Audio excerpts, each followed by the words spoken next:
Hello everyone, आप सभी का बहुत बहुत स्वागत है मेरे चैनल लव स्टोरी टेलर पे। और आज मैं आपके साथ मॉडर्न वेंसू यानी कि गैंगस्टर की नेक्स्ट स्टोरी लेके आई हूँ, पार्ट 2। चलिए उसे शुरू करते हैं। जो हमारा साउथ इशू होता है ना, उसे नींद नहीं आती कि आखिर ऐसा कैसे हो सकता है कि एक बंदा वनकर सिंह, जो कि इतना बड़ा गैंगस्टर है, वो अपने नाम पर सारे इल्ज़ाम ले ले और यहाँ पर दूसरा कत्ल हो गया। क्या वो कत्ल, अगर इसने सच में वो कत्ल किया है पॉलिटिशियन का, तो ये जो एक्टर का कत्ल हुआ है ये क्या है। और वो ना, उसे नींद नहीं आती, तो वो अपने ना हान को फ़ोन लगाता है और पूछता है, हान तुम्हें क्या लगता है किसने मारा होगा। वो कहता है, अशु, रात का वक्त हो रहा है, इस वक्त हमें सोना चाहिए या फिर तुम्हें अपनी गर्लफ्रेंड से बात करनी चाहिए, तुम मुझे क्यों फ़ोन कर रहे हो। ऋषु कहता है, तो किसे करूँ मैं तुम्हें, मतलब किसे करूँ मैं फ़ोन, तुम्हें ही तो करूँगा, मैं केस से रिलेटेड बात करना चाहता हूँ। तुम्हें लगता है मैं उस जगह की जांच करना चाहता हूँ जो वो एक्टर का मर्डर हुआ है।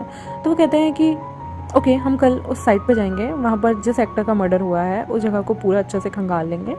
तुम भी अपनी पूरी अच्छे से तसल्ली कर लेना कि क्या हुआ है कैसे नहीं हुआ, प्लीज़ मुझे रात में सोने दो।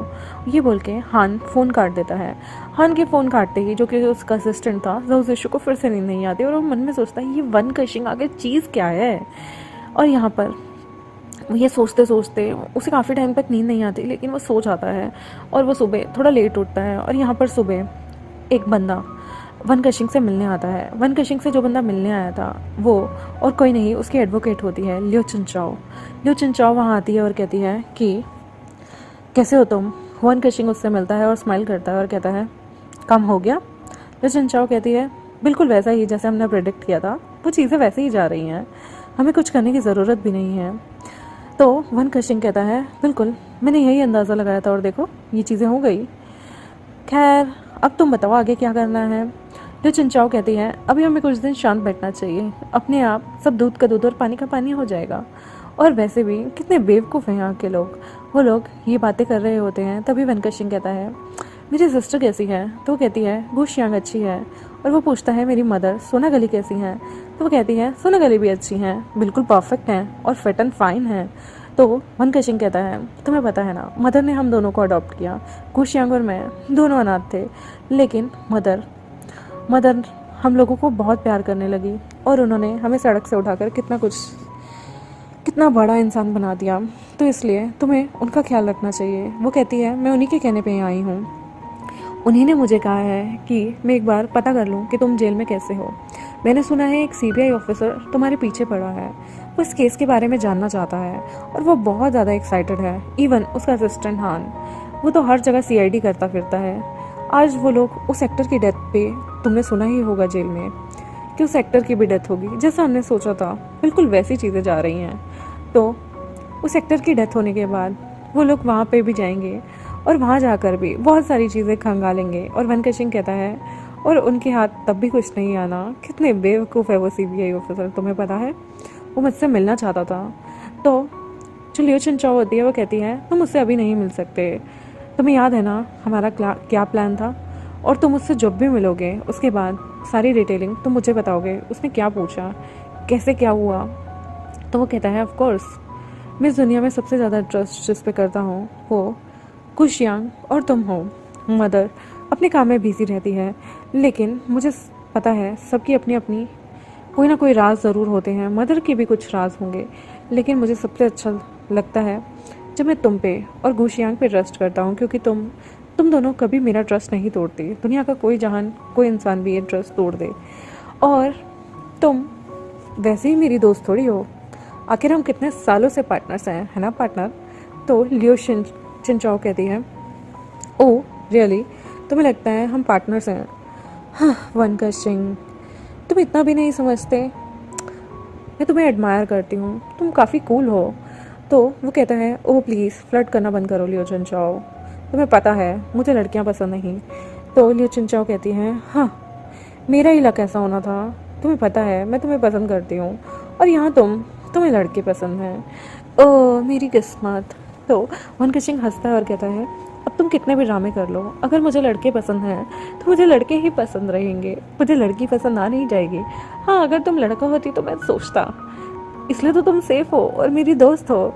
लियो चिंचाओ जोर जोर से हंसने लगती है और कहती है, हाँ तुम भी ना कभी नहीं बदलोगे। तुम्हें लड़के पसंद है, इस बात का मुझे बहुत बड़ा दुख है। देखो कितना बड़ा लॉस हो गया मुझे, वरना इस वक्त मैं तुम्हारे क्रेडिट कार्ड पे घूम रही होती। तो वनकशिंग कहता है ऑलरेडी मेरे क्रेडिट और डेबिट कार्ड पुलिस स्टेशन में जमा है और बाकी के तुम्हारे पास ऑलरेडी ऑपरेटेड हैं, तुम यूज़ कर सकती हो। लियो चंचाओ कहती है मैं पागल थोड़ी हूँ, एक आधा पैसा भी इधर उधर हो गया तुम तो मुझे गोली ही मार दोगे। वनकशिंग कहता है बिल्कुल सही कहा तुमने, मैं तुम्हें गोली मार सकता हूँ। तो लियो चंचाओ कहती है ट्रेटर, धोखेबाज, तुम मुझे मारोगे? हाँ। तो वनकशिंग जोर जोर से हंसता है और कहता है तुम लड़कियां भी ना कितना कितना ड्रामा करती हो। अच्छा तुम यहाँ से जाओ, मैं नहीं चाहता कि हमारी रिकॉर्डिंग कोई करे या फिर किसी को भी कुछ पता चले। लियो चंचाओ कहती है बिल्कुल। वो जेल में उस पार थी और यहाँ पर इस पार फ़ोन में वनकशिंग चीज़ बातें सुन रहा था। लियो चंचाओ उससे मिलके चली जाती है और वनकशिंग जो है वो बोरियत सी दुनिया में वापस आ जाता है। वनकशिंग अपने लिए कोई भी प्रिविलेज नहीं लेता, वो बिल्कुल आम सेल में रहता है, लेकिन उसे ऐसे सेल में रखा गया था जहाँ पर उसे कोई नुकसान ना पहुँचे, क्योंकि वो बहुत बड़ा गैंगस्टर था और हो सकता है अंदर ही अंदर उसे मारने का भी कोई प्लान हो सकता है, इसलिए उसे अकेला एक सेल में रखा गया था। वनकशिंग कुछ भी नहीं कहता था, जो खाना मिलता था वो खा लेता था, जो पानी मिलता था वो पी लेता था।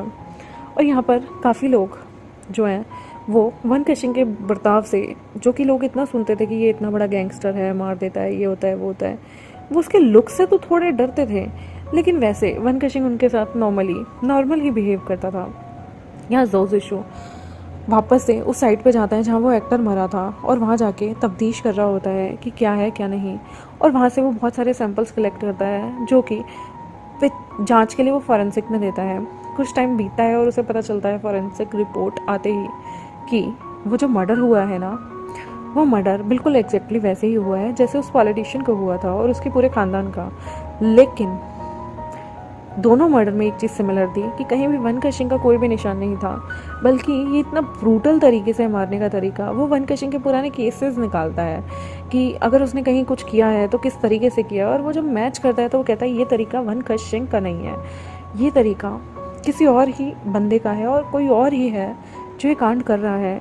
लेकिन इसमें वनकशिंग का क्या इंटरेस्ट है, वो यहाँ जेल में आके क्यों बैठा है, उसे चीज़ समझ नहीं आ रही होती कि दूसरे की करनी आखिर ये गैंगस्टर अपने सर कैसे ले सकता है। वहाँ पे जितने भी एविडेंस मिले थे जो हमारे ज़ो ज़िशु को, वो बहुत डिफरेंट थे, और ज़ो ज़िशु जो है वो डिफरेंट चीज़ों को कलेक्ट करके और रिपोर्ट लेके कि वनकशिंग ने वो सारी चीज़ें नहीं की। वो अपनी गाड़ी में आ रहा होता है तभी उसकी तरफ बुलेट से फायर होने लगती है और लोग बाग उसके पीछे पड़ जाते हैं उसे मारने के लिए। वनकशिंग जो है वो ज़ो ज़िशु जो है वो देखता है कि एक बंदा जो है वो उसकी तरफ फायरिंग कर रहा है। जैसे तैसे करके वो अपनी गाड़ी को अनलॉक करता है और अपनी गाड़ी का दरवाज़ा खोल के जो पैसेंजर सीट होती है वहाँ से, उस जगह से अपने पिस्टल को निकालता है और उसके बाद वो भी बैकफायर करता है, वो भी जवाबी कार्रवाई करता है, क्योंकि वो उसकी as a security CBI officer की वो पिस्टल थी जो कि वो अपने डिफेंस में यूज़ कर सकता था, और वो बैकफायर करता है और उस आदमी के हाथ में गलती से वो गोली लग जाती है, उसके हाथ से वो पिस्तौल गिर जाती है और वो आदमी वहाँ से भागने की कोशिश करता है। ज़ो ज़िशु उसका पीछा करता है, लेकिन उसे याद आता है कि वो आदमी ज़्यादा दूर तो नहीं जा पाएगा, और वो आदमी बहुत स्पीड से भागने की कोशिश करता है वहाँ से बचने की। लेकिन जो ज़ो ज़िशु होता है ना, वो क्या करता है, वो उस पिस्टल को उठा लेता है जिससे उस पर फायरिंग हो रही थी, और उस पिस्टल को ना वो अपने हैंकी से उठाता है और सबूत के तौर पे उसके फिंगरप्रिंट, उस आदमी के फिंगरप्रिंट से मिल जाते हैं। ये अपने पास लाता है, अपनी गाड़ी में रखता है। इसकी गाड़ी बुलेट प्रूफ थी और ये अपनी गाड़ी में उस सारे सबूतों को रखता है और फिर से फॉरेंसिक लैब में जाकर सारे सबूत देता है और पूछता है कि मैच करो, क्या ये फिंगरप्रिंट जो वहाँ पर डेथ हुई है, डेथ स्पॉट पे जितने भी फिंगरप्रिंट मिले हैं, क्या ये उनसे मैच करते हैं, या थोड़ा बहुत भी मतलब कुछ हो सकता है, कुछ सुराग। और ज़ो ज़िशु को समझ में नहीं आता इस पर हमला किसने कराया, और वो बहुत बौखला जाता है। वो हान को फ़ोन करता है और बताता है कि उसके साथ अभी क्या हुआ है। हान भी डर जाता है क्योंकि वो उसका असिस्टेंट था उस ऑफिसर का। तभी ज़ो ज़िशु कहता है मुझे कुछ भी करो, मुझे वनकशिंग से आज ही बात करनी है, और मैं उस आदमी से पूछना चाहता हूँ कि क्या उसने मुझ पर हमला करवाया है। ज़ो ज़िशु जो है ना, वो पूरी अथॉरिटी का जोर लगा देता है। वनकशिंग उससे मिलना नहीं चाहता था, लेकिन तभी एक कोर्ट से समन आता है। वनकशिंग ज़ो ज़िशु जो है ना, कोर्ट में ये चीज़ डाल देता है कि मुझे वनकशिंग से मिलने की इजाज़त दी जाए, मुझे उससे बहुत सारी चीज़ें पूछनी है, मुझे उससे इंक्वायरी की इजाज़त दी जाए। इस वक्त मैं उसे फॉर्मल तरीके से, मतलब इनफॉर्मल तरीके से नहीं, फॉर्मल तरीके से पूछना चाहता हूँ, बिकॉज मुझ पे जानलेवा थ्रेट हुए हैं और अब मुझे उससे जानना है कि ये आखिर किसने किया है। अगर उसने मर्डर किया है तो क्या वो लोग उसके थे या नहीं थे। और कोर्ट परमिशन दे देती है। जैसे ही कोर्ट परमिशन दे देती है तो वन कशिंग को ना चाहते हुए भी जोजिशु से मिलना पड़ता है। जोजिशु जो है वो रूम में आता है जहाँ वन कशिंग बैठा हुआ था और उसके हाथ जो है वो टेबल से बंधे हुए थे, उसके दोनों हाथों पे हैंडकफ लगा हुआ था। और वो कहता है तुम्हें इतनी अकड़ है, हाँ तुम मुझसे मिलना नहीं चाहते थे। तो वन कशिंग जो है वो उसकी तरफ देखता भी नहीं, उसने अपना सिर झुकाया हुआ होता है। तो जोजिशु कहता है सिर झुकाया हुआ है, वाह तुम्हें आखिर अपनी औकात पता चली गई, तुम्हारी हिम्मत कैसे हुई। वो जोर से टेबल पे हाथ मारता और कहता है तुम्हारी हिम्मत कैसे हुई मुझे मरवाने की। हाँ तुम्हारे थे मनो भाड़े के टट्टू, बोल देना अपने भाड़े के टट्टू को, हाथ पे गोली मारी मैंने उसके। वन कशिंग जोजिशु की बातें सुनता है और वन कशिंग कहता है मैंने कुछ नहीं किया, मेरा इससे कोई लेना देना नहीं है, मुझे तो पता भी नहीं कि तुम हो कौन और तुम यहाँ क्या कर रहे हो। तो जोजिशु कहता है तुम ना ज़्यादा इंटेलिजेंट मत बनो, मुझे सब पता है, तुम ही हो ना जिसने वो मर्डर करवाए हैं। इतना सब कुछ करने के बाद तुम इतने भोले कैसे बन सकते हो।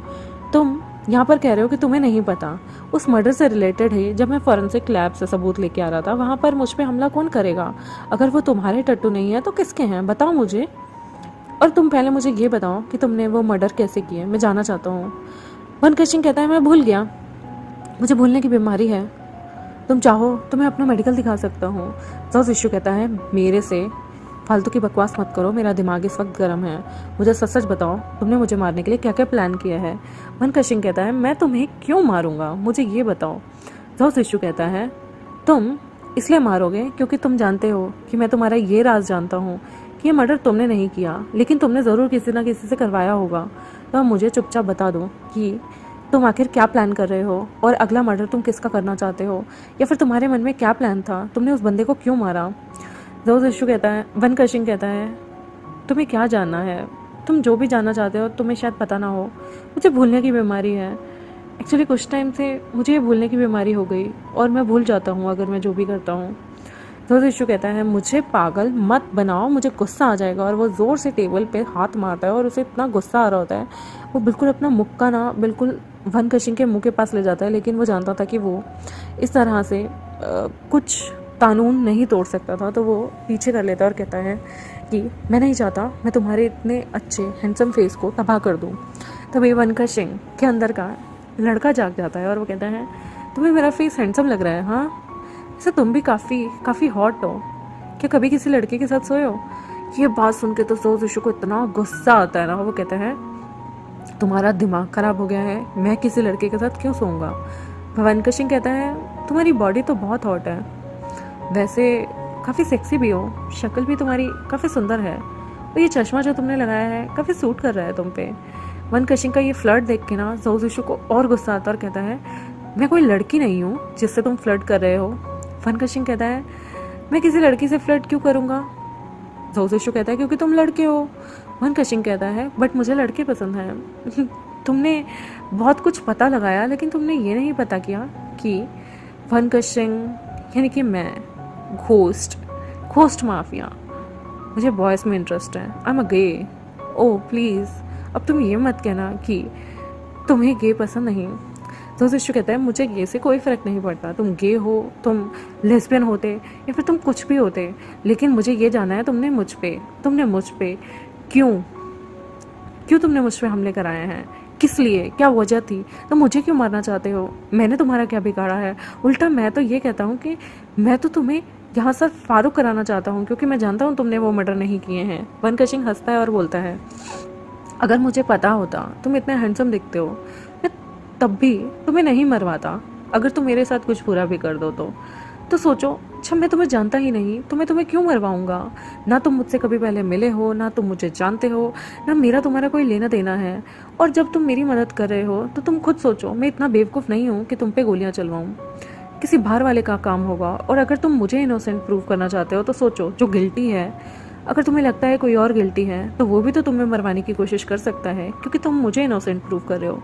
खुद सोचो और समझो। जोजिशु जो है वो हक्का बक्का रह जाता है और वन कशिंग कहता है शायद अब हमारी इंटेरोगेशन का टाइम ख़त्म हो गया है, मैं चलता हूँ, मुझे बहुत भूख लगी है, मुझे भूख लग रही है और मुझे कुछ खाना है। ज़ाओ ज़िशु जो है वो अपने बाल पकड़ता है और वन कशिंग की बातों को सोचता है कि ऑब्वियसली उस पर हमला वन कशिंग क्यों करवाएगा, जबकि वो वन कशिंग को बेगुनाह प्रूव कर रहा है। वो एक लौता बंदा है जो चिल्ला चिल्ला के दुनिया को कह रहा है कि ये मर्डर उसने नहीं किया।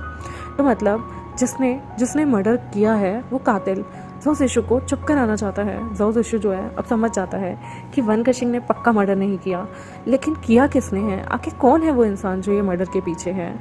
गाइस देखेंगे हम आने वाले चैप्टर्स में, तब तक के लिए बाय बाय। और प्लीज़ कमेंट सेक्शन में ज़रूर बताना आपको ये स्टोरी दिलचस्प लग रही है या नहीं, और आपको वेंजो फैन फिक्शन कितनी अच्छी लगती है मुझे ज़रूर बताना। और वेंजो में वन कशिंग और ज़ाओ ज़िशु में आपको ज़्यादा कौन पसंद है, किसका नेचर। मुझे पर्सनली वन कशिंग का नेचर पसंद है, क्योंकि वो डोमिनेटिंग है और उसे अपने जितने भी राइवल्स होते हैं ना उन्हें मुंह तोड़ जवाब देना काफ़ी पसंद है। इसलिए मुझे वन कशिंग जो है उसका जो कैरेक्टर है काफ़ी स्ट्रॉन्ग लगता है। तो मिलते हैं नेक्स्ट एपिसोड में, बाय।